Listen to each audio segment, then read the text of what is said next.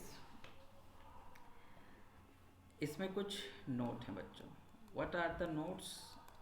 Note is that कि यदि क्या कहते हैं आपका रिंग जो है ना, रिंग जो है, रिंग आर इज कम्यूटेटिव। अगर ये जो रिंग है आपका ये कम्यूटेटिव है, then left R module is equals to right R module. ठीक है ना? अगर आपका जो रिंग है वो कम्यूटेटिव रिंग है, कम्यूटेटिव रिंग का मतलब ये है कि उसमें कम्यूटेटिव कंडीशन पूरी होती है, तो उस केस में जो आपका मॉड्यूल होगा उसमें आर मॉड्यूल जो होगा, मतलब आर लेफ्ट आर मॉड्यूल जो होगा ना वो, और राइट आर मॉड्यूल जो होगा वो दोनों आपस में बराबर होंगे। ये पहली चीज़ याद रखिएगा। दूसरी चीज़ ये है इसमें कि यदि 1 बिलोंग्स टू आर, अगर 1 जो है वो आर के अंदर है, ठीक है ना, और उसमें मॉड्यूल में एक कंडीशन पूरी हो जाए कि 1 into M is equals to M, ठीक है ना, ये वाली कंडीशन भी पूरी हो जाए, तो उस केस में ये जो मॉड्यूल है उस मॉड्यूल को एक नए नाम से हम लोग संबोधित करेंगे, जिसका नाम है यूनिटल आर मॉड्यूल। ठीक है ना, यूनिटल आर मॉड्यूल। तो ये चीज़ बस ध्यान रखिएगा, लेकिन ये केवल तब जब रिंग जो है उसमें यूनिटी एलिमेंट हो, तो उस केस में उस रिंग जिसमें यूनिटी एलिमेंट है उसके ऊपर परिभाषित होने वाला जो मॉड्यूल या मॉड्यूल होगा उसको यूनिटल आर मॉड्यूल हम लोग कहेंगे। अब इसका अपन लोग एक एग्जाम्पल लेते हैं। Simply let's take an example. एक एग्जाम्पल हम लोग ले रहे हैं। एग्जाम्पल है बच्चों, मैं क्वेश्चन लिख देता हूँ पहले यहाँ पे। चलिए बच्चों, so this is the question, prove that every abelian group G is a module over the ring of integer. मतलब यहाँ पे जो रिंग है ना वो आपका इंटीजर्स का सेट है। आई रिपीट, इंटीजर्स का सेट है। ठीक, क्योंकि जो सेट ऑफ इंटीजर्स होता है वो अपने आप में रिंग होता है, उसकी रिंग की शर्त पूरी करता है। तो वो हमसे ये कह रहा है कि prove that every abelian group, यानी हर एक abelian group G is a module over the ring of integers. यानी इंटीजर्स का जो रिंग होता है उसके ऊपर प्रत्येक अबेलियन ग्रुप जो होता है वो एक मॉड्यूल होता है। ये अपने को प्रूफ करना है। ठीक, तो इसको सॉल्व करने के लिए बस सिंपल सा काम है, आप यहाँ पे लिखेंगे कि clearly the required condition for module, clearly the required condition for module is R, satisfy here। ठीक है ना? अब अपन लोग 1 बाय 1 देख लेते हैं उसको। जैसे कि नंबर 1 जो M1 है, तो यहाँ पर आपका जो G है, G प्लस इज अबेलियन। ठीक है ना, G प्लस अबेलियन है। उसने पहले क्या दिया है कि G इज अबेलियन ग्रुप। ठीक है ना, so G plus is abelian, पहली शर्त पूरी हो गई। Now M2, let suppose that कि let R belongs to Z। मतलब ये जो है ये एक इंटीजर है बच्चों, है ना, एक इंटीजर का एलिमेंट है। एंड सपोज दैट कि अपन लोग एक एलिमेंट ले लेते हैं, सपोज दैट कि H belongs to G। Then अब जरा ध्यान दीजिएगा, लुक एट दैट। अब R इंटू G जो है वो एलिमेंट G के अंदर होगा कि नहीं होगा, ये अपने को चेक करना है। तो R इंटू जी, अब R क्या एक इंटीजर है, इंटीजर मतलब वो 2 भी हो सकता है, 3 भी हो सकता है, -2 भी हो सकता है, -5 भी हो सकता है, ऐसा। तो अब लुक एट दैट, अपन इसको ऐसे लिख सकते हैं क्या, G plus G plus G plus dash dash कितनी बार, R टाइम्स। सर हाँ भाई बोलो बेटा। H belongs to G लिया ना, तो सर वहाँ H आएगा R into H। ओके, एक मिनट, तो एक काम करते हैं, अपन इसको जी कर लेते हैं। अब ठीक है? Yes sir. राइट राइट, सो आप जी लें, एच लें, ठीक है, अपन इसको जी कर लेते हैं। तो ये जी हो गया, तो मतलब जी जो है वो ग्रुप का एलिमेंट है और आर जो है वो किसका एलिमेंट है? इंटीजर यानी कि रिंग का एलिमेंट है। तो आर इंटू जी मतलब जी प्लस जी कितनी बार? Are times. अब जरा ध्यान देना, ये जो जी है ये किसका एलिमेंट है? ग्रुप का, अबिलियन ग्रुप का, जो कि प्लस के रिस्पेक्ट में अबिलियन है। तो जी प्लस जी ये किसके अंदर होगा? जी के अंदर। फिर प्लस जी, ये भी जी के अंदर होगा, क्योंकि भाई जी तो प्लस के रिस्पेक्ट में क्लोजर एक्सियम को पूरा करता है। तो ये जितने भी बार आप जी को जोड़ दें, चाहे आर बार जोड़ दें, चाहे कोई और टाइम्स जोड़ दें, ये सभी एलिमेंट्स किसके अंदर आ जाएंगे? डेफिनेटली ये जी के अंदर ही आएगा ये एलिमेंट। तो इसका मतलब ये हुआ कि R into G is belongs to G because G is closed with respect to addition के रिस्पेक्ट में वो क्लोज है। तो that's why R into G belongs to G। And similarly बच्चों, सिमिलरली अगर हम ये कहें, अगर मान लो भाई, एक क्वेश्चन ये भी हो सकता है ना कि सर अगर मान लीजिए R नेगेटिव हुआ तो उस केस में क्या हो जाएगा? तो मान लो if minus R belongs to Z and small g belongs to capital G, तो minus R into G is equals to minus, आप यहाँ पे लगा दीजिए और फिर वही G plus dash dash dash कितने टाइम्स? R times. सिंपल सी बात है। तो अब ये जो एलिमेंट है ये किसका है? ये जी का एलिमेंट है, और उसके आगे माइनस लगा है, तो जो नया एलिमेंट बनेगा वो भी जी का एलिमेंट होगा, क्योंकि G is additive abelian group, plus के रिस्पेक्ट में अबिलियन है, तो हर एलिमेंट का नेगेटिव भी उसी के अंदर है। आई रिपीट, पहले सारे एलिमेंट्स का प्लस जी के अंदर और फिर उसका नेगेटिव भी जी के अंदर, क्योंकि हर एलिमेंट जो जी के अंदर है उसका नेगेटिव भी जी के अंदर है।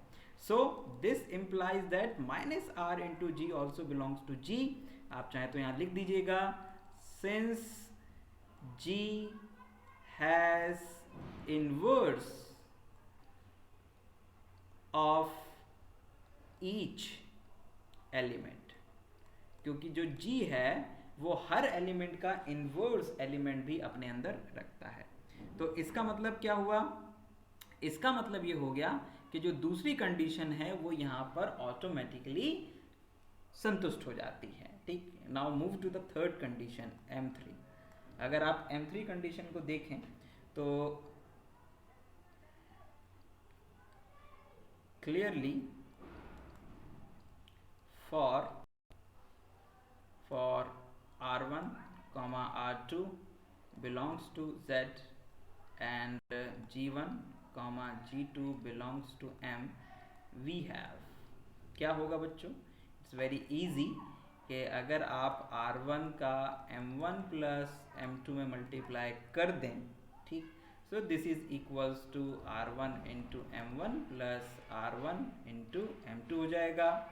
नंबर 2, अगर आप R1 प्लस R2 में किसी M1 का मल्टीप्लाई कर दें, ठीक है ना, तो this is equals to what? This is equals to R1 into M1 plus R2 into M1 आ जाएगा। ठीक है, एंड सिमिलरली अगर आप यहाँ पर R1 इंटू R2 करें और उसमें M1 का मल्टीप्लाई करें, तो this is R1 into R2 into M1 आपके पास में आ जाएगा।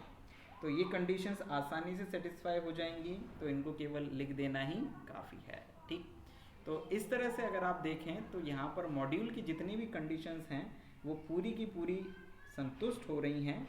सो दैट्स वाई हम लोग यहाँ पर लिख सकते हैं कि hence G is Z module. ठीक है ना, G is Z module. Z module क्यों? क्योंकि Z के ऊपर परिभाषित है। हम R मॉड्यूल बोलते थे, पर यहाँ पर R का काम कौन कर रहा है? Z कर रहा है। तो दैट्स वाई हम यहाँ पे बोलेंगे कि G is Z मॉड्यूल। ठीक है, और साथ ही यहाँ पर एक चीज़ और ऑब्जर्व करने की बात है कि सिंस जो 1 है वो एक इंटीजर होता है और किसके अंदर होता है, वो z के अंदर होता है। सो इसका मतलब ये हो गया, और g क्या है, z के ऊपर एक मॉड्यूल है, तो इसका मतलब ये हुआ कि g इज यूनिटल z मॉड्यूल हो गया। तो यूनिटल z मॉड्यूल क्यों हो जाएगा बच्चों, क्योंकि 1 जो है वो z के अंदर है, राइट। तो वो जो कंडीशन थी यूनिटल मॉड्यूल वाली कि अगर जिस रिंग के ऊपर आप मॉड्यूल परिभाषित कर रहे हैं, बना रहे हैं, डिफाइन कर रहे हैं, अगर उसमें यूनिट एलिमेंट भी है तो दैट काइंड ऑफ मॉड्यूल जो है वो यूनिटल मॉड्यूल कहलाएगा, ठीक है। तो इस तरह से आपका जो जी है वो एक यूनिटल मॉड्यूल भी है, जेड मॉड्यूल तो वो है ही है, साथ में क्या है, वो यूनिटल जेड मॉड्यूल है।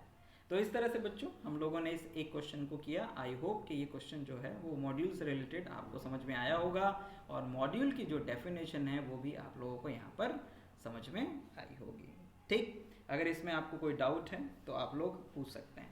तो आज की इस पहली क्लास में जो आपके मॉड्यूल के ऊपर थी, अपन इसको इतना ही रहने देते हैं, और कल हम लोग इसके आगे पढ़ेंगे।